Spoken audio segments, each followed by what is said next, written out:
دو بھائی اور پتا کی وصیت۔ ایک پرانے شہر میں دو بھائی رہتے تھے، حمزہ اور سلیم۔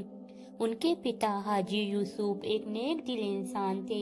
ان کی ایک چھوٹی سی دکان اور پرانا پشتینی گھر تھا۔ جب حاجی یوسف کا انتقال ہوا تو انہوں نے پیچھے ایک وصیت چھوڑی: میری دولت اور گھر کو انصاف سے بانٹنا اور ایک دوسرے سے محبت بنائے رکھنا۔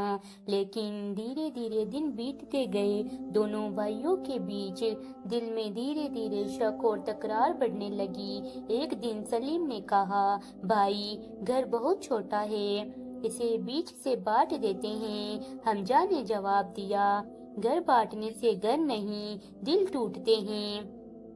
سلیم بولا، لیکن اب دونوں کی الگ الگ ضرورتیں ہیں، دکان بھی ایک ہے، بانٹنا پڑے گا۔ دھیرے دھیرے بحث کٹور ہوتی گئی۔ محلے کو لوگ سمجھاتے لیکن بھائی ماننے کو تیار نہیں تھے۔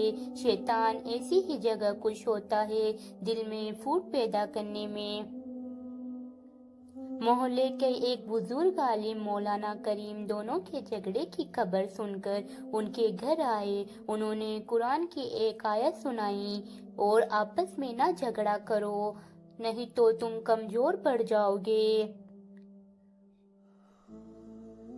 پھر بولے، بیٹو بٹوارا کرنا غلط نہیں، لیکن نفرت کے ساتھ کیا گیا بٹوارا گھروں کو نہیں، رشتوں کو توڑ دیتا ہے۔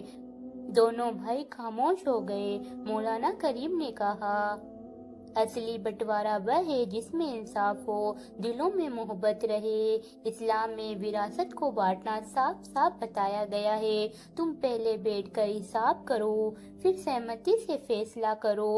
دونوں بھائی بیٹے، جائیداد کا حساب کیا، پتہ چلا کہ گھر کا آدھا حصہ قانونی طور پر بڑے بھائی کا اور آدھا حصہ چھوٹے بھائی کا بنتا ہے۔ لیکن حمزہ نے کہا، سلیم اگر تم چاہو تو پورا نیچے کا حصہ تم رکھ لو، میں اوپر کے 2 کمرے لے لوں گا۔ سلیم کی آنکھوں میں آنسو آ گئے۔ اللہ کی قسم بھائی، مجھے صرف انصاف چاہیے، تمہاری محبت نہیں کھونی۔ دونوں نے فیصلہ کیا کہ گھر تو بانٹ دیں گے لیکن دل نہیں بانٹیں گے۔ گھروں کے بیچ کوئی دیوار نہیں اٹھائی، صرف کمروں کی ذمہ داری بانٹی، رسوئی اور آنگن ساجا رکھے۔ دکان کو بھی انہوں نے ساجھیداری سے چلانے کا فیصلہ کیا، لابھ ہانی سب برابر۔ مولانا کریم مسکرائے اور بولے، جب نیت صاف ہو اور اللہ پہ بھروسہ ہو تو اللہ برکت دیتا ہے۔ اور سچ میں دکان پہلے سے زیادہ چلنے لگی، دونوں کے بیچ پیار بڑھا، گھر میں امن اور برکت آنے لگی۔ کہانی کا پیغام: اسلام بٹوارے کو منع نہیں کرتا، لیکن انصاف، نرمی اور رشتوں کی حفاظت کو سب سے اوپر رکھنا چاہیے۔ جس بٹوارے سے دل ٹوٹے وہ بٹوارا نہیں، آزمائش ہے۔ جو دلوں کو جوڑ دے وہی برکت والا فیصلہ ہے۔